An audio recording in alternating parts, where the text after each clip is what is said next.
नमस्कार, मैं छत्तीसगढ़ अखबार के YouTube चैनल इंडिया आजकल के स्टूडियो से सुनील कुमार।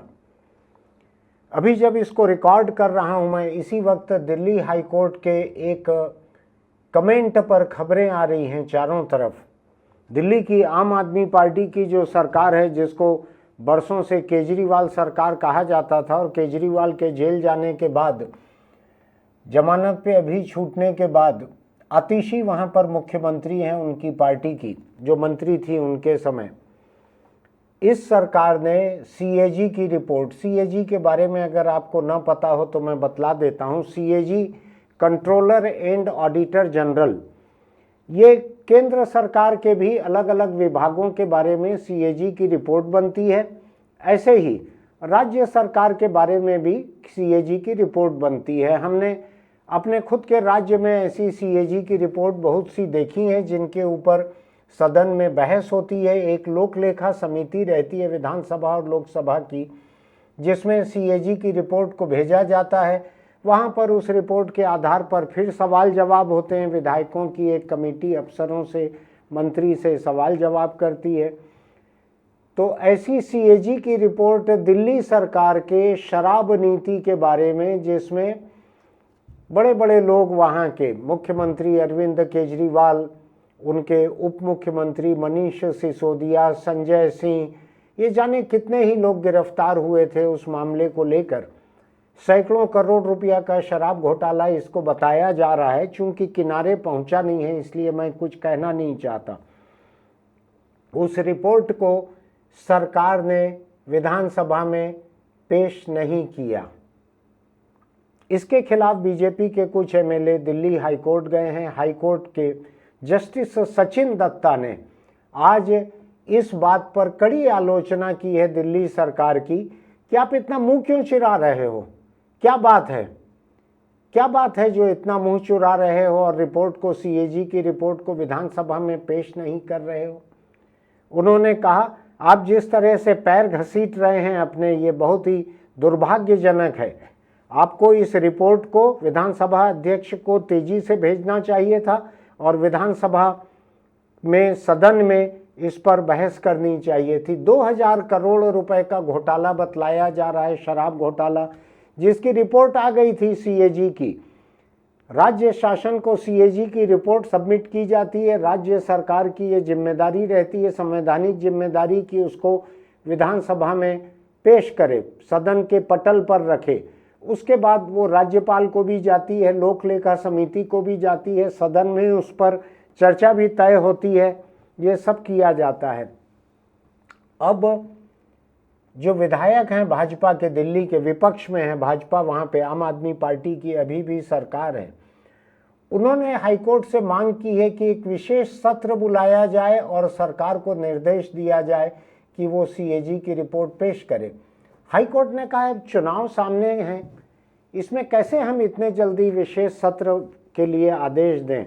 विधानसभा का जाहिर है कि अदालत जो है वो विधानसभा के काम में, सदन के काम में, संसदीय सीमाओं में घुसकर, जैसे कबड्डी ऐसे घुस जाते हैं लोग पाले में, ऐसा आमतौर पर अदालत पसंद नहीं करता है, सरकार और सदन के काम में भीतर घुसना। तो अभी हाईकोर्ट जो है उसमें ख़त्म भी नहीं हुआ है। ये आज जो सुनवाई हुई है, मैं उसको लेकर ये बात कर रहा हूँ। लेकिन मज़े की बात यह है कि कल शाम दिल्ली में मेरे एक दोस्त से, जो कि सरकार के कामकाज और कानून से खासे वाकिफ़ हैं, बड़े वाकिफ़ हैं, उनसे मेरी करीब 129 मिनट लगातार एक कॉल पर बात हुई थी, जिसकी शुरुआत इसी से हुई थी।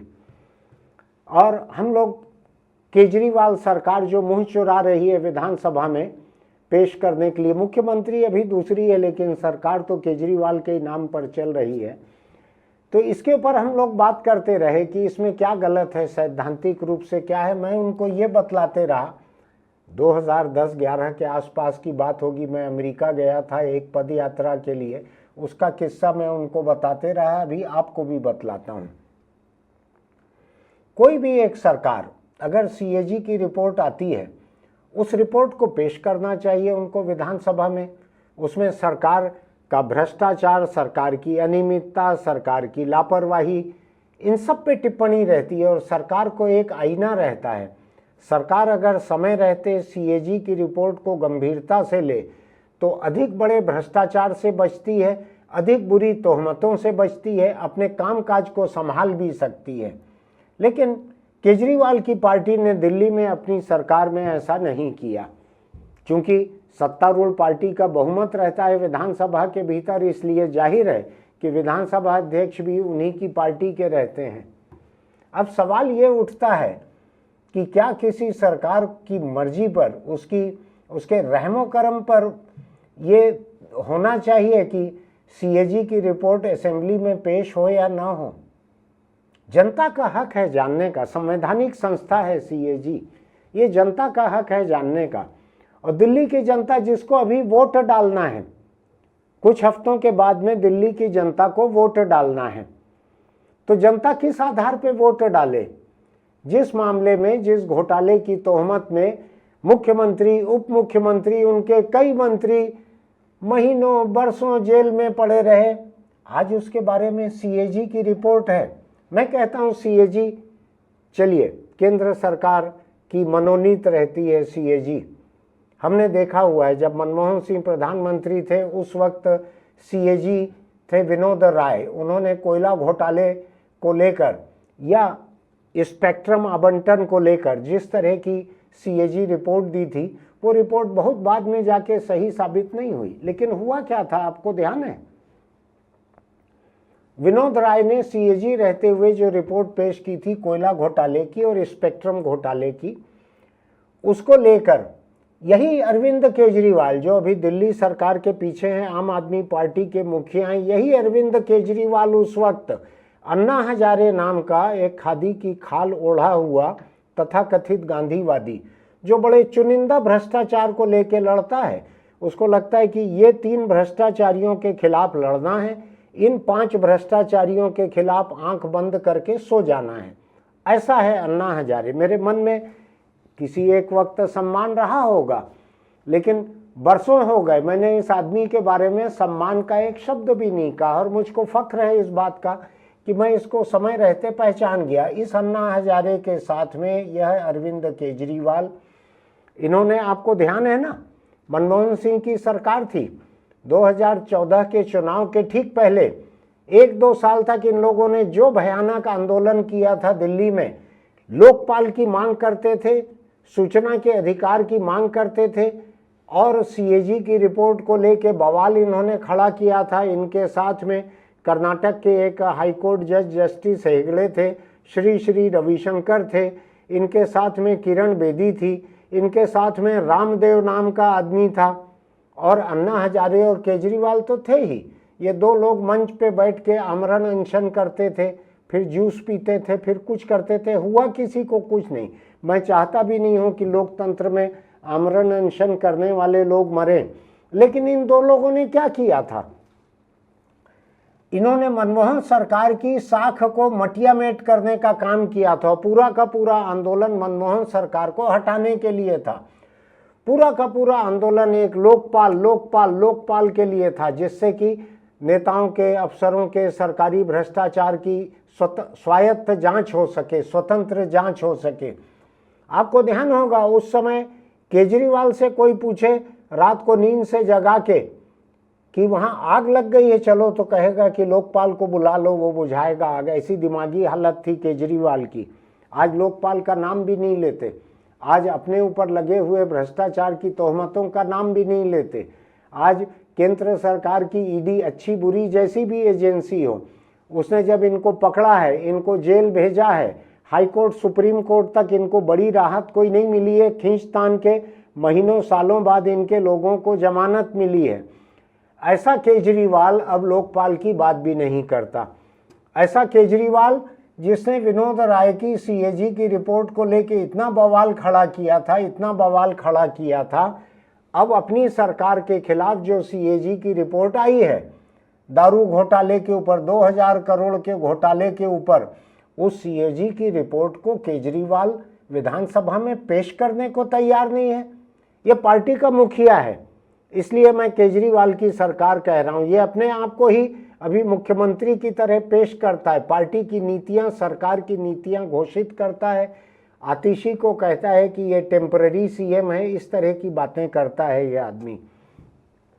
तो ये आदमी सीएजी की रिपोर्ट को विधानसभा में पेश नहीं कर रहा है कि भ्रष्टाचार पे चर्चा हो सके। अब ऐसे में देश के सामने क्या विकल्प हैं? कल मैं मेरे जिस मित्र से बात कर रहा था, उन्होंने पूरी जिंदगी से सरकार और सुप्रीम कोर्ट और हाई कोर्ट और सीएजी जैसी संवैधानिक संस्थाओं को करीब से देखा हुआ है। हम दोनों को एक दूसरे से बहुत सारी चीज़ें सोचने समझने का, बहस करने का और सहमत असहमत होने का मौका मिलता है। कल गनीमत है कि हम शुरू के 10 मिनट में ही एक दूसरे से सहमत हो गए, तो बहुत ज़्यादा बहस नहीं हुई, हम कुछ दूसरे मामलों पर भी बात कर पाए। तो हमारी सहमति ये है दो लोगों की कि देश की जनता का ये संवैधानिक हक है। जिस सरकार के 5 साल उन्होंने देखे हुए हैं, जो सत्तारूढ़ पार्टी चुनाव में जा रही है, उसका काम कैसा था, उसके बारे में अगर कोई जानकारी तैयार है, कोई रिपोर्ट तैयार है, तो ये सीएजी और सरकार और विधानसभा और हाईकोर्ट का हक नहीं है, ये जनता का हक है। ये जनता का हक है जानना कि जिस सरकार को उसने 5 साल पहले बनाया था, उस सरकार ने इस 5 साल में क्या अच्छा किया है, क्या बुरा किया है। अच्छा करने के लिए तो केजरीवाल के पास इश्तहार ही इश्तहार हैं। उसकी पार्टी, केजरीवाल की पार्टी की पंजाब सरकार के इश्तहार छत्तीसगढ़ के अखबारों में रोज पटे रहते हैं, बड़े बड़े, एक एक पेज के। मैं नहीं जानता जिस छत्तीसगढ़ में केजरीवाल ने लोगों को ये धोखा दिया कि हम 90 सीट पे चुनाव लड़ेंगे और भाग गया कांग्रेस से गठबंधन करके, लड़ा ही नहीं चुनाव। पिछला विधानसभा चुनाव हुआ था छत्तीसगढ़ का, उसमें उम्मीदवारों के नामांकन भरने के आखिरी दिन तक मैं पूछते रहा, उनकी पार्टी के लोगों को खुद को नहीं मालूम था कि उनके कैंडिडेट खड़े हो रहे हैं कि नहीं। ऐसा धोखा देने वाला कैंडिडेट जो है, उसकी पार्टी की सरकार पंजाब के इश्तहार छत्तीसगढ़ में छपवा रही है।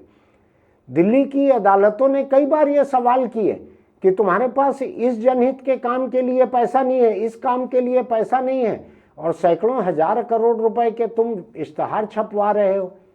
तो ऐसा केजरीवाल जो है अपनी सरकार की कामयाबी के सच्चे झूठे गढ़े हुए इश्तहार छपवाने के लिए तो स्वतंत्र है। लोकतंत्र जो है हर किसी को जनता के पैसों के बेजा इस्तेमाल का ऐसा हक देता है। लेकिन सवाल यह है कि तुम्हारी सरकार के भ्रष्टाचार पर जो रिपोर्ट सीएजी ने बनाई है, संवैधानिक संस्था है सीएजी, मैं इस पे अभी जाना नहीं चाहता हूं कि सीएजी ईमानदार रिपोर्ट दे रहा है कि बेईमान रिपोर्ट दे रहा है। ये एक निरंतर प्रक्रिया है। ये हो सकता है कि आपको सीएजी पसंद ना हो सकता है सीएजी बेईमान हो सकता है वो अपने को बनाने वाली सरकार के प्रति वफादार हो, लेकिन संस्था तो संस्था है। आप संवैधानिक संस्थाओं से बच के लोकतंत्र को चला तो नहीं सकते। तो जिस सीएजी की रिपोर्ट बनी है, ये लोकपाल मांगते रहा केजरीवाल, आपको ध्यान है ना, लोकपाल जन लोकपाल, लोकपाल जन लोकपाल। मैं इससे मेरा रिश्ता बतलाता हूं जन लोकपाल से इनके। तो अब जब अपनी बारी आई है तो सीएजी की रिपोर्ट को असेंबली में पेश नहीं कर रहे हैं। आज दिल्ली हाईकोर्ट ने अभी जो कहा है, ये हम कल रात को बात करते रहे 2 घंटा, और आज उस पर एक मुहर लग गई। हाईकोर्ट ने जो कहा कि क्यों मुंह चुरा रहे हो, क्यों नहीं पेश कर रहे हो विधानसभा में। हमारा तर्क उससे ऊपर है, हमारा तर्क हाईकोर्ट से ऊपर है, क्योंकि हाईकोर्ट की सीमा है, हमारी कोई सीमा नहीं है। उस पर मेरा तर्क यह है कि दिल्ली की जनता जो है उसका हक है सीएजी की इस रिपोर्ट को और केजरीवाल के भ्रष्टाचार के बारे में जो भी और दस्तावेज होंगे संवैधानिक संस्थाओं के, उन सब को देखने जानने का। तभी तो वोट देंगे, वरना वोट कैसे देंगे। जिसने दिल्ली सरकार को बरसों से हिला के रखा है, जिस शराब घोटाले ने बरसों से हिला के रखा, बिना पिए हिला के रखा है, उस घोटाले के बारे में अगर ऑडिट रिपोर्ट है सीएजी की, उसको पेश नहीं किया जा रहा है। क्या विकल्प है देश के सामने, लोकतंत्र के सामने क्या विकल्प है। मेरा मानना है कि सीएजी जो है उसको चाहिए कि इस रिपोर्ट को जारी कर दे जनता के लिए, इसको जारी कर दे, मीडिया को बुला के दे दे ये रिपोर्ट है। मेरी जिम्मेदारी सरकार के प्रति नहीं है, मेरी जिम्मेदारी लोकतंत्र और देश की जनता के प्रति है। हो सकता है मैं नियमों को तोड़कर कर रहा हूं, लेकिन मैं करना चाहता हूं। दिल्ली की जनता का हक है इस रिपोर्ट को जानने का, क्योंकि सरकार इसको दबा रही है और जनता को चुनाव में फैसला लेना है, इसलिए मैं जनहित में इस रिपोर्ट को जारी कर रहा हूं। ये कहना चाहिए सीएजी को। पहली बात, आपको ध्यान होगा कि दुनिया के बहुत सारे देशों में बहुत सारे लोग अपनी सरकारों के खिलाफ जाके भी काम करते हैं, सरकारों के भ्रष्टाचार को, सरकारों के खुफिया साजिशों को, उसको उजागर करते हैं। आपको ध्यान होगा विकीलीक्स वेबसाइट जिसने बनाई थी, जूलियस असांज, उसने अमेरिकी सरकार के कितने खुफिया राज उजागर नहीं किए। खुफिया राज, उसने डिप्लोमेटिक रिपोर्ट्स, उसने सरकार की फजीहत करने वाली क्या क्या चीज़ों का भांडाफोड़ नहीं किया। उसका मानना था कि जनता का जानने का हक जो है किसी सरकार के गोपनीयता के हक से बहुत ऊपर होता है। तो मेरी सलाह है दिल्ली के सीएजी को कि इस रिपोर्ट को जनता के हित में, जनता के लोकतांत्रिक अधिकारों के हित में जारी कर देना चाहिए। चाहे इसमें कोई नियम कायदे को तोड़ने की जरूरत पड़ती हो तो तोड़ना चाहिए। लोकतंत्र ऐसे ही हौसले से आगे बढ़ने वाली प्रक्रिया है। लोकतंत्र एक बाबू की तरह लकीर का फकीर बनकर चलने का काम नहीं है। एक संवैधानिक संस्था में जो बैठा है उसकी पहली जिम्मेदारी लोकतंत्र के प्रति होनी चाहिए। उसको नियमों के आल जाल में अपनी बुद्धि, अपनी समझ को नहीं फंसने देना चाहिए। तो दिल्ली के सीएजी को चाहिए कि इस रिपोर्ट को जारी कर दे। केजरीवाल और उनकी पार्टी अगर इस हद तक बेशर्म है कि अपने 2000 करोड़ के कथित भ्रष्टाचार के ऊपर आई हुई सीएजी की रिपोर्ट को दबाकर भी जनता के सामने जाने का हौसला दिखा रहे हैं, तो जनता को चाहिए कि इस केजरीवाल और इसकी पार्टी को खारिज कर दिया जाए। दूसरी बात, अब मैं आपको बतलाता हूं मेरा क्या रिश्ता है इस मामले से। मैं 35-40 दिन के फिलिस्तीन के सफ़र से लौटा था। सड़क के रास्ते हम लोग फिलिस्तीन तक गए थे, वहाँ से मैं लौटा ही था। अखबार ये हमने नया शुरू किया था, छत्तीसगढ़ अखबार, और मुझको कहीं पढ़ने मिला कि अमेरिका के कैलिफोर्निया में गांधी की स्मृति में एक दांडी मार्च 2 ऑर्गेनाइज किया जा रहा है। गांधी मार्च 2 ऑर्गेनाइज किया जा रहा है। मैंने पता लगाया, छत्तीसगढ़ से गए हुए एक प्रवासी छत्तीसगढ़ी प्रवासी भारतीय वेंकटेश शुक्ला कैलिफोर्निया में रहते हैं, जिस कैलिफोर्निया में ये दांडी मार्च होना था। तो गांधी के नाम ने मुझको आकर्षित किया था, और मैंने जब खबर में पढ़ा कि 15 दिनों में 240 मील पैदल चलेंगे लोग, तो मुझको वो भी बड़ा दिलचस्प लगा। मैं 15-20 हज़ार तस्वीरें खींचकर फिलिस्तीन से लौटा हुआ था। हमारा काफिला जो है कारवां, वो पाकिस्तान, ईरान, फिलिस्तीन, लेबनान, सीरिया, टर्की, इजिप्ट, इन तमाम देशों से होके गाज़ा पहुंचा था, जो कि आज दुनिया का सबसे बड़ा मलबा और सबसे बड़ा जिंदा कब्रिस्तान है। तो मैं वहाँ से लौटा ही था और मैंने ये पढ़ा, तो मैंने पता लगाया। तो मुझको पता लगा कि हिंदुस्तान से गए हुए जो लोग कैलिफोर्निया में बसे हैं, अमेरिका का वो राज्य जो कि इस वक्त धधक रहा है, जल रहा है, वहाँ शहर जल रहे हैं, जंगल जल रहा है, बंगले जल रहे हैं, ऐसा किसी ने देखा नहीं था। मेरी हमदर्दी है, क्योंकि उन जगहों पर, लॉस एंजलिस और दूसरी जगहों पर मैंने बहुत सा पैदल सफ़र किया हुआ था। तो मुझको पता लगा कि भारत के भ्रष्टाचार के खिलाफ वहाँ के हिंदुस्तानी जो हैं, हिंदुस्तानी मूल के जो लोग हैं, भारतवंशी, वो गांधी की स्मृति में, गांधी ने 1930 में 240 मील की दांडी यात्रा की थी, साबरमती से दांडी तक। उसको अमेरिका के लोग जो हैं, भारतवंशी लोग, उसको अब तेजी से, चूंकि सभी व्यस्त लोग थे, वो 15 दिनों में 240 मील चलना चाहते थे। हर दिन 18, 19, 20 मील पड़ता था, तो 15 दिनों में इतना चलना था पैदल। मेरी 1 किलोमीटर भी चलने की प्रैक्टिस नहीं थी, लेकिन मैं गांधी के नाम पर, मेरी बड़ी दिलचस्पी थी, मैंने कुछ पैसा जुटाया, अपनी टिकट खरीदी। चूँकि जो आयोजक थे उनके पास पैसा नहीं था किसी टिकट का। मैं वहाँ चले गया। वहाँ जाने के बाद मुझको पता लगा कि उनमें से बहुत से लोग जो हैं आयोजक, वो अरविंद केजरीवाल के समर्थक थे और वो सूचना का अधिकार, जन लोकपाल, अन्ना हजारे, केजरीवाल, इन्हीं नामों को लेकर इस आंदोलन को चला रहे थे, इस पद यात्रा को चला रहे थे। मैं गांधी के नाम को लेकर चल रहा था। वहाँ पर सूचना के अधिकार का भी मैं हिमायती था। व्यक्तियों का हिमायती हुए बिना मैं उस पद यात्रा की 15 दिनों तक फोटोग्राफी करते रहा।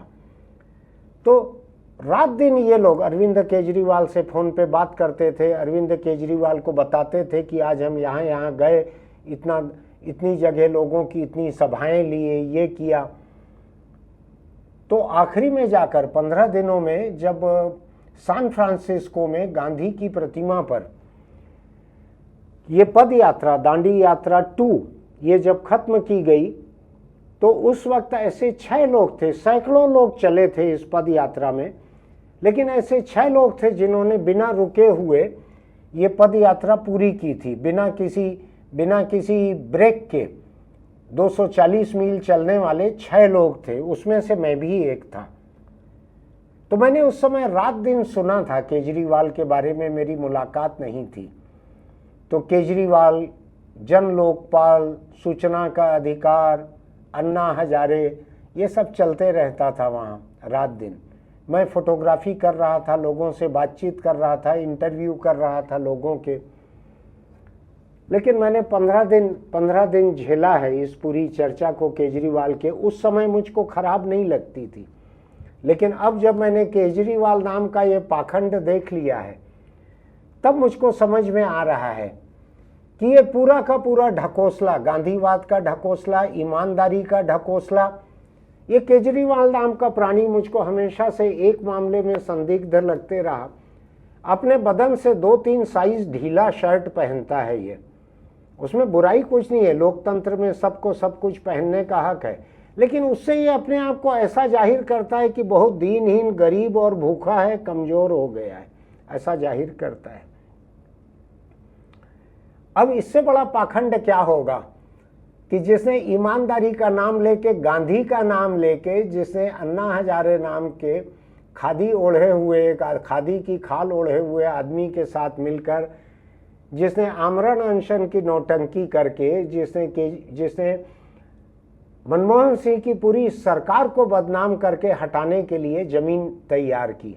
कई लोगों का उस वक्त कहना था कि आरएसएस का एजेंट था केजरीवाल, आरएसएस के कहे हुए इसने ऐसा आंदोलन चलाया था ताकि यूपीए सरकार को हराया जा सके।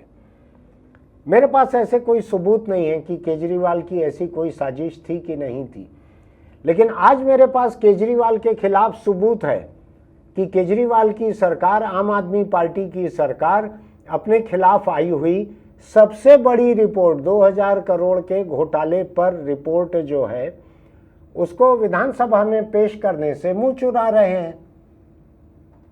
तो ये पार्टी जो है, इसकी जनता के प्रति एक जिम्मेदारी थी, जो पूरा सूचना के अधिकार को लेकर पूरा जिंदगी केजरीवाल ने एक मुद्दा बना लिया, जन लोकपाल को लेके मुद्दा बना लिया। अरे तुम्हारी हिम्मत रहती तो तुमको विधानसभा में पेश करना था, इस पे लोक लेखा समिति को देना था, जिसका अध्यक्ष विपक्ष के कोई सदस्य रहते हैं, इसको राज्यपाल को भेजना था, इसको जनता के बीच उजागर करना था। आपको ध्यान है ना, छत्तीसगढ़ विधानसभा में जब लोक लेखा समिति की रिपोर्ट पेश होती है तो यहाँ के अखबारों में लगातार कई दिन तक उसके हिस्से छपते हैं कि सीएजी ने क्या क्या गड़बड़ पाया है सरकार के कामकाज में। हमेशा की परंपरा रही है, ऐसा मुंह चुराना नहीं होता है।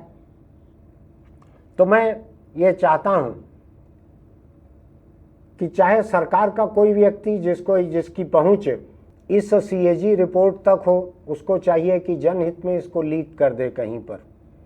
लोकतंत्र जो है नियमों का कैदी नहीं रहता है, लोकतंत्र नियमों से बाहर का भी रहता है। अगर आपको लगता है कि सत्ता जाहिर तौर पर लोकतंत्र के खिलाफ काम कर रही है, तो देश के हर नागरिक की जिम्मेदारी रहती है नियमों के उस आल जाल को तोड़कर, अपनी सीमाओं को भूलकर, लोकतंत्र के व्यापक हित में, जनता के व्यापक हित में ऐसी रिपोर्ट को उजागर कर दे। मेरी अपील है सीएजी से कि इस रिपोर्ट को उनको उजागर कर देना चाहिए। लोकतंत्र ज़्यादा बड़ी चीज़ है, सरकार भुनगा है उसके सामने कोई भी सरकार। मैं ये बात केवल केजरीवाल की सरकार या आम आदमी पार्टी की सरकार के बारे में नहीं कह रहा हूँ, कोई सी भी सरकार किसी भी पार्टी की, चाहे कर्नाटक में कांग्रेस सरकार ऐसा करे, चाहे छत्तीसगढ़ में बीजेपी की सरकार ऐसा करे, चाहे देश में मोदी सरकार ऐसा करे, जो संवैधानिक संस्थाओं की रिपोर्ट को दबाकर जनता के सामने जनता को बेवकूफ़ बनाने जा रही है चुनाव में एक बार फिर, उसके साथ यही सलूक होना चाहिए।